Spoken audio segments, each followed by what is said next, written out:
Olá, meus amados irmãos e minhas irmãs em Cristo Jesus. Que a paz do nosso Senhor e Salvador Jesus Cristo esteja sobre a sua vida, sobre a sua casa, sobre a sua família. Seja bem-vindo, bem-vinda mais uma vez em nosso canal. Que Deus possa nos abençoar, abençoar você em mais essa oportunidade. Também te convido, você que ainda não se inscreveu no nosso canal, que estivesse agora clicando no botãozinho vermelho, logo abaixo do link, estivesse aí fazendo a sua inscrição e também compartilhando essas mensagens para grupo, famílias, amigos. E também, que é muito importante, não deixar de acionar o sininho, para toda vez que eu postasse um novo vídeo, você estivesse aí recebendo essa nova notificação. Quero estar compartilhando com você, nessa oportunidade, uma palavra que veio do coração de Deus, que Deus colocou no meu coração, que eu achei muito interessante, a forma que o Espírito me revelou essa palavra. E o meu desejo é que Ele possa falar com você da mesma forma e possa aí te fortalecer, te dar esperança, te dar graça sobre a sua vida. E eu queria estar lendo com você, para meio de texto básico para a nossa meditação, lá no livro de Números, capítulo 23, apenas o versículo 19, que é um texto muito citado muitas vezes em nossos cultos, às vezes em nossas conversas, em reuniões, que nos diz assim: Deus não é homem para que minta, nem filho de homem para que se arrependa. Porventura, tendo ele prometido, não fará? Esse é um texto muito conhecido nosso, em que nós sempre, como cristãos, às vezes tiramos alguns textos básicos bíblicos para nos fortalecer a nossa alma, a nossa fé. E esse texto ele vem de um homem Balaão, um profeta mercenário, em que ele foi convocado por Balaque, um rei, para poder amaldiçoar o povo de Israel só pelo fato que está passando por dentro das suas propriedades, por dentro das suas terras.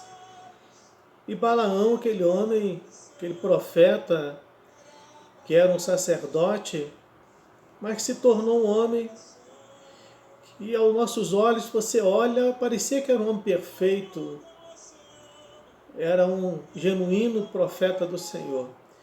Mas de repente, os seus olhos acabam se levando pelo prêmio. E por mais que você lê o texto, parece que ele não queria, mas o Deus, ele vê o coração. Deus não vê o que sai da boca, mas o que está no coração. E Deus viu que o homem do coração daquele profeta já havia se decidido se corromper.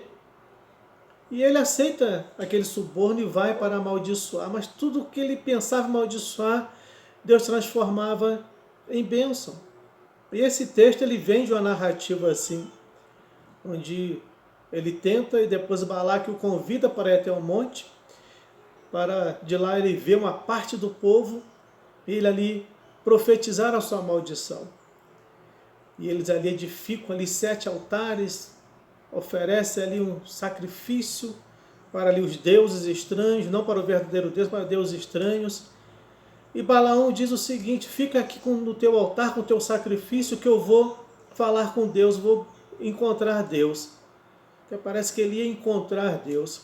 E o texto é muito claro que fala: e Deus encontrou Balaão. E deu todas as orientações para ele abençoar o povo e não amaldiçoar.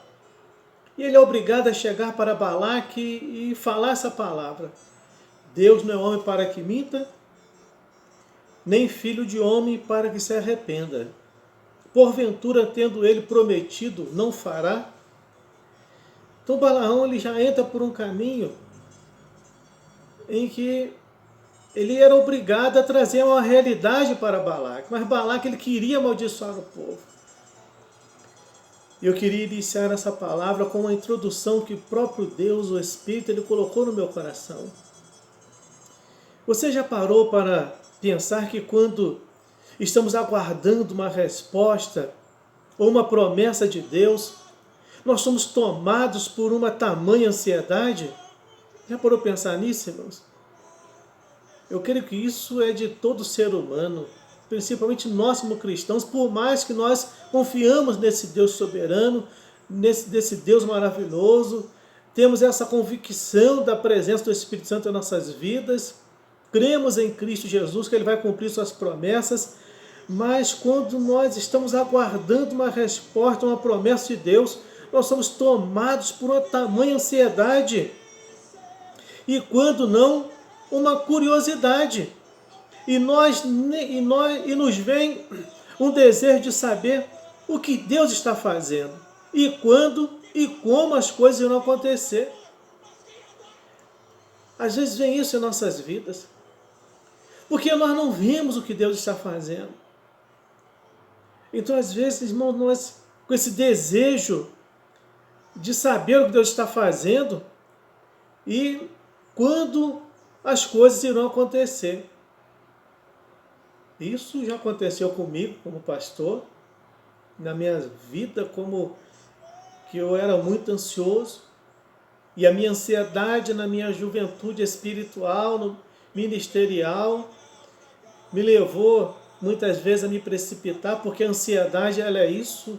Você fica tão ansioso, ansiosa, que às vezes você é levada a se precipitar, quando não em atitudes, às vezes em palavras e outras situações, decisões. Porque a gente não, é difícil nós sabermos às vezes esperar em Deus. E quando Deus ele nos promete algo, imediatamente a gente liga, parece uma anteninha de alerta, aquela antena que parece que fica um radar que fica rodando, e a gente fica imaginando como é que vai acontecer aquela situação, como é que Deus vai agir naquela causa, como é que Ele vai prover aquilo que nós estamos precisando. Porque há coisas que a própria Bíblia fala para o homem parece impossível, mas é possível para Deus. E é nesse momento que nos vem justamente essa parte que eu disse nessa introdução. A gente fica aguardando a resposta de Deus, uma promessa, e aí nós somos tomados para essa ansiedade grande, ou não como uma curiosidade de saber o que é que Deus está fazendo, como Ele está fazendo, de que forma que Ele vai agir naquela situação, como Ele vai fazer aquilo que nós estamos aguardando, que aos nossos olhos é algo assim tão fora do comum, que parece assim, não que nós duvidemos do nosso Deus, mas parece que é algo que nós criamos em nossa memória, porque é algo que foge do nosso natural. Mas é por isso que muitas vezes, irmãos, essas coisas da promessa e da resposta são milagres, porque são coisas que vêm do nosso Deus. E por isso, às vezes, nos vem essa curiosidade. Como é que Deus vai fazer isso? Porque para nós, irmãos, nós somos limitados. E quando nós estamos limitados nesse mundo, cosmos, o nosso Deus ele tem um controle. Ele está, a palavra de Deus, irmãos, em Isaías fala que Ele está sentado sobre o globo terrestre. Quer dizer que Ele tem o domínio sobre todas as coisas, Ele vê todas as coisas. Enquanto nós somos limitados nesse nosso mundo de preocupação, de necessidade, de limitações. Então, aí ficamos, nos parece que, em uma expectativa de que todos os dias Deus estará nos dando o seu relatório. Já notou isso? Parece que a gente vive naquele momento esperando que Deus ele venha sempre nos trazer um relatório daquilo que Ele está fazendo. Como se Ele nos orientasse, falasse, olha, hoje eu estou fazendo isso, e eu fiz isso hoje pela parte da manhã, à noite eu vou estar agindo dessa maneira, amanhã eu vou estar preparando isso para que a tua promessa seja alcançada. Irmãos, eu não sei se seria bom ou se seria ruim isso. É difícil. E às vezes nós entramos a ver num momento desse assim, que parece que nós ficamos aguardando um relatório de Deus. E eu queria falar sobre esse tema para você. Esperando o relatório de Deus. Que Deus possa nos abençoar você. Nesse momento, nesses dias, ou nesses séculos que nós temos vivido aí, nós vivemos aí dias em que a palavra das pessoas se tornaram assim, muito superficiais, irmãos. Nós vivemos hoje dias em que é difícil você confiar na palavra de uma pessoa. E quando eu digo confiar, não falo somente na palavra de pessoas que não são cristãos, até cristãos, pessoas que se dizem cristãos. É difícil você acreditar na palavra daquela pessoa. porque as pessoas se tornaram muito contraditórias. São superficiais nas suas palavras, nas suas decisões, nas suas convicções. Me lembro quando eu era menino, morei num bairro muito pobre.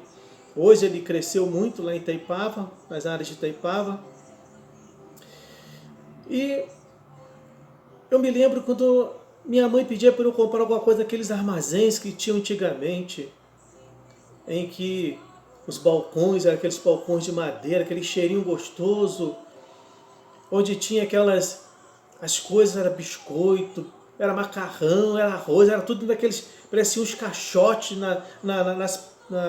no chão, nas paredes, como se fossem umas baias. E aquele era um cheirinho tão gostoso que tinha. Eu me lembro que eu ia lá comprar as coisas para minha mãe falava, pede aí para botar na nota. E eu chegava lá, pegava o que tinha de pegar e dizia, olha, minha mãe mandou você colocar na nota, depois meu pai passa aqui e paga. Ele rasgava um pedacinho de pão, fazia aquela anotação, espetava num ferrinho que tinha assim, ficava lá. E no fim do mês, meu pai ia pagar, ele arrancava aquelas notinhas e via o que tinha para ser pago. Hoje, irmãos, a gente vê como está a situação. Não tem mais confiança. Claro que vivemos hoje uma era diferente, claro. Mas porque as palavras mudaram. Os contratos, eles são quebrados de uma maneira, de uma forma, de um momento para o outro. Os contratos se tornaram frágeis, até aqueles contratos que você assina. Muitas vezes as pessoas recorrem contra aquilo. Até para assinar um contrato hoje de qualquer situação, você tem que ser convicto que aquilo é algo assim muito sólido, muito confiável. Então nós vemos, irmãos, que hoje as coisas se tornaram as palavras muito superficiais. A gente via aquelas brincadeiras que tinha no passado, que as pessoas diziam que no passado as pessoas elas confiavam, né, no outro, um aperto de mão. Quando tinha bigode, fala, nossa, pessoa de respeito. Que aparentava uma pessoa de respeito.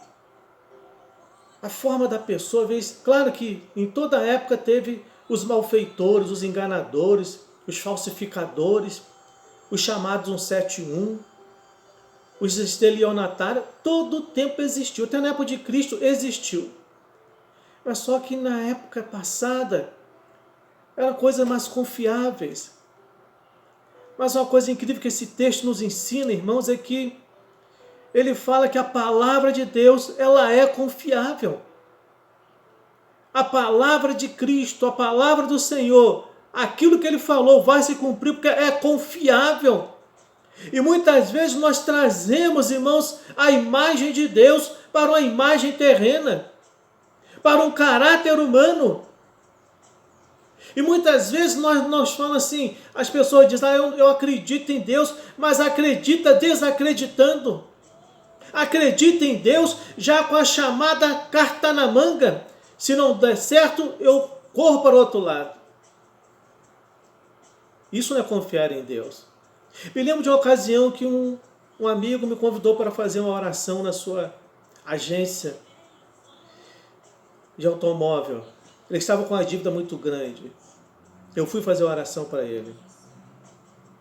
Cheguei, orei, abençoei a sua vida, abençoei os automóveis, abençoei a sua vida financeira. No final da oração ele disse para mim o seguinte, pastor, se Deus não agir até por volta das 6 horas da tarde, que é o meu prazo para poder pagar essa dívida, eu já tenho onde eu vou recorrer. Já tinha uma carta na manga. Sabe o que aconteceu? Deus não agiu.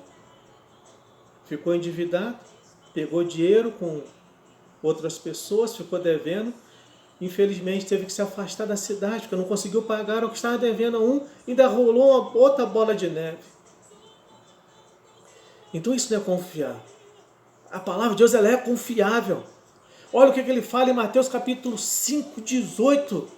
Como nós podemos não acreditar num Deus como esse? Mateus 5, 18, ele diz o seguinte, Em verdade vos digo que até que o céu e a terra passem, nem um jota ou um tio se omitirá da lei, sem que tudo seja cumprido. Nem um jota, nem um tio se omitirá, será tirado, sem que tudo seja cumprido. Irmão, Deus, a palavra dele ela é confiável, o que ele falou vai se cumprir. E em Lucas capítulo 21, versículo 33, ele diz o seguinte: passará o céu e a terra, mas as minhas palavras não hão de passar. Deus não é homem para que minta, nem filho do homem para que se arrependa. O que ele falou, ele vai cumprir. É uma palavra confiável. Se ele falou, se foi ele que falou, se não foi um profeta mentiroso, se não foi um mercenário da vida, esperando um retorno de alguma coisa para que você receba e ele receba também em troca, se foi Deus que falou, vai se cumprir. É só você confiar. Não fica com carta na manga. Não fica falando, se Deus não agiu, já tem onde recorrer. Não. Descansa no Senhor. A palavra de Deus no Salmo 37, versículo 5. Entrega o teu caminho ao Senhor. Confia nele e o mais ele fará. É entregar, é confiar, é descansar. Difícil? Sim. Impossível? Não. Porque o nosso Deus ele é soberano sobre todas as coisas. Ele tem todos os meios, métodos para poder agir em nosso favor. Você acha que Deus ele ia colocar uma palavra mentirosa nesse livro santo? Se ele diz nesse versículo 33, passará o céu e a terra, tudo vai passar, mas as palavras dele, essas palavras estão aqui, o que ele prometeu para você não vai passar. É só confiar nesse Deus. Um Deus que é um Deus imutável. Um Deus que não muda. Uma palavra que não muda. Um Deus que em todo o tempo, ele é o mesmo ontem, é o mesmo hoje, é o mesmo eternamente. Deus não muda. Então é só eu confiar nesse Deus. Eu crer nesse Deus maravilhoso. Hebreus capítulo 13, versículo 8. Olha o que o escritor de Hebreus nos diz. Jesus Cristo é o mesmo ontem, hoje e eternamente. Ele é o mesmo ontem, ele é o mesmo hoje e eternamente. Então, irmão, se ele é o mesmo ontem, é o mesmo hoje e o mesmo eternamente, eternidade, nós não conseguimos, a nossa mente não sabe o que é uma eternidade. Nós até podemos estudar o fato de uma eternidade, que é uma coisa que não se encerra, que não termina. Mas saber viver uma eternidade, nós não temos nem noção do que é isso. Você já parou para imaginar? O mesmo Deus que, segundo a ciência fala de milhões de situações, de bilhões de anos. Então esse Deus ele vive bilhões e bilhões de anos. Nós conhecemos a partir das Escrituras, que tem cerca de 6.000 anos, que nós conhecemos acerca desse Deus. A partir de 6.000 anos. Mas a ciência, ela revela fatos que as coisas existem há bilhões, há milhões, há bilhões de anos. E quem criou tudo isso que nós falamos? Foi Deus, meus queridos irmãos. O fato é que nós conhecemos de Gênesis para cá. Criou Deus os céus e a terra era sem forma e vazia há cerca de 6.000 anos para cá. Então nós somos limitados naquilo que nós lemos e estudamos. Enquanto Deus ele vive uma eternidade, um Deus que ele é imutável. Em Tiago capítulo 1, versículo 17, ele fala de um Deus maravilhoso, soberano, que diz, olha, toda boa dádiva e todo dom perfeito é lá do alto, descendo do Pai das luzes, em quem não há mudança, nem sombra de variação. Não há mudança e não há sombra de variação. É esse Deus que nós servimos. esse Deus que nós acreditamos, esse chamado Deus da verdade, em um Deus que não há mentira, não há sombra e nem variação de dúvida. Aquilo que ele fala, ele confirma. Por isso que a palavra diz que ele é um Deus que ele vela. A palavra velar quer dizer cuidar, fazer com que ela se cumpra. Portanto, se a promessa que você tem, ela vem de Deus. Se você tem uma promessa que vem do Senhor, se você espera, aguarda uma resposta que vem de Deus, entende uma coisa, o nosso Deus, ele vela pela sua palavra. Ele vai fazendo com que tudo se cumpra. Ainda que em alguns momentos você pode até cair num momento de nostalgia, de tristeza, de decepção, em achar que não vai se cumprir, mas Deus está velando pela sua palavra, cuidando para que ela se cumpra na tua vida.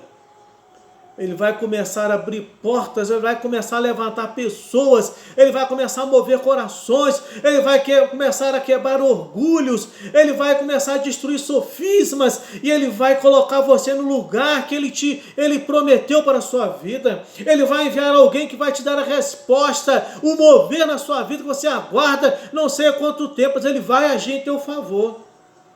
Porque é esse Deus da verdade. Não existe sombra e nem variação de dúvida.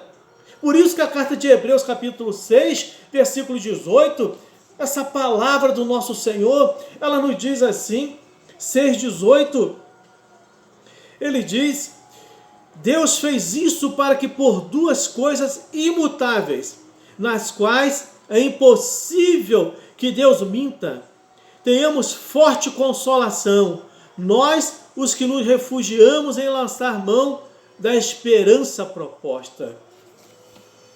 Essa palavra, ela fala que a palavra, esse versículo, diz que a palavra, ela é a âncora, a esperança é a âncora para a alma. Então a esperança, ela é a âncora para a tua alma, ela é a âncora para a nossa alma. Se nós perdemos a esperança, nós não temos como vencer. Há momentos, irmão, que muitas pessoas querem que os céus lutem sozinhos. Os céus não vão lutar sozinhos. Os céus, por mais que eles tenham todo o poder, lá existe toda a supremacia, todo o poder. Mas se eu aqui na terra eu desistir, não tem como Deus agir em meu favor. Deus só vai lutar em meu favor se Ele vê algo em mim que eu estou com desejo de vencer, que eu estou tendo algum tipo de resistência contra o mal, que eu estou lutando para vencer o mal, lutando para vencer aquilo, ainda que as minhas forças elas sejam frágeis, elas sejam limitadas, elas estão a ponto de eu até desanimar, de eu desistir, mas se Deus vê uma centelha de fé no teu coração, Ele não olha, por isso que ele diz no livro de Mateus, que se tiveres fé do tamanho de um grão de mostarda, olha o que é um grão de mostarda, se tiver, então ele quer dizer que a nossa fé não chega do tamanho de um grão de mostarda, mas se eu tiver o tamanho do grão de mostarda, eu vou fazer o monte transportarem pela minha fé. Então qual é o tamanho da fé que Cristo exige? É do tamanho do grão de mostarda? Não, o texto não fala isso. Ele fala, se tiver a tua fé do tamanho. Então a tua fé não é do tamanho de um grão de mostarda. Em alguns momentos, a gente não sabe qual é o tamanho da nossa fé. Tem momentos em que ela é aquela fé que é imensa. Mas tem momentos, irmãos, que a gente fica naquela situação difícil.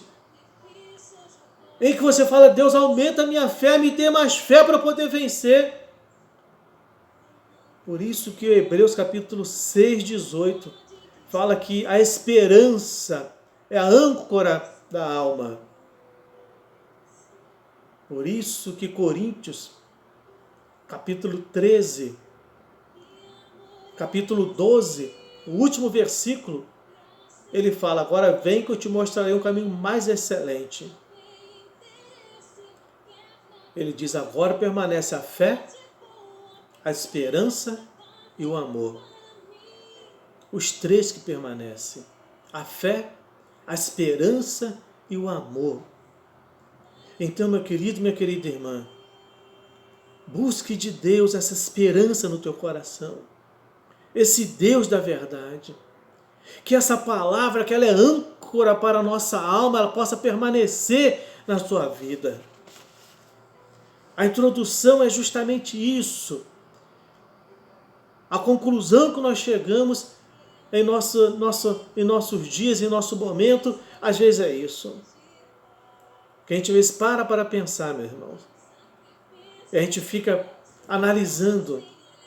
A gente fica aí, como se estivesse aguardando a resposta de Deus, um relatório de Deus, para que Deus aí nos mostre o que Ele está fazendo. Às vezes nós ficamos assim. Deus me mostra que está... É por isso que hoje, irmãos, essa correria atrás de profetas, atrás de homens e mulheres com revelação. Enquanto a maior revelação está diante de mim, que é essa palavra, esses 66 livros, essa biblioteca que Ele deixou para que eu possa ler e buscar a revelação dEle para a minha vida. Então eu quero dizer para você, nessa oportunidade, Deus não vai nos dar relatório nenhum. É esperar em Deus com paciência, é confiar no Senhor. A palavra que Ele te deu é confiável. Eu tenho que confiar naquilo que Ele falou comigo. O que Ele me prometeu no ano passado, o que Ele me prometeu no início desse ano, o que Ele tem me revelado através de sonho e tem falado através de mensagem. Irmãos, eu tenho que confiar que vai acontecer, que a palavra dEle é confiável. O nosso Deus, Ele é imutável, Ele não muda. Milhões, bilhões de anos, Ele continua o mesmo. Ele é o Deus da verdade. Ele não é o Deus da mentira. Em Deus e no Senhor não existe sombra e nem variação de dúvida. Então que Ele possa te abençoar, te dar graça, te dar a vitória e te fortalecer a tua mente, teu coração, o teu emocional, tua vida espiritual, em nome de Jesus. Soberano Deus, eterno Pai, obrigado por essa palavra santa, essa palavra bendita, viva, eficaz, que se compraz para aquilo que ela é enviada, meu Deus. E eu quero te agradecer, meu Deus, por essa palavra no meu coração, por essa palavra no coração desse ouvinte, dessa ouvinte, nesse momento. Que ele seja agora renovado pelo teu poder, ó Deus eterno.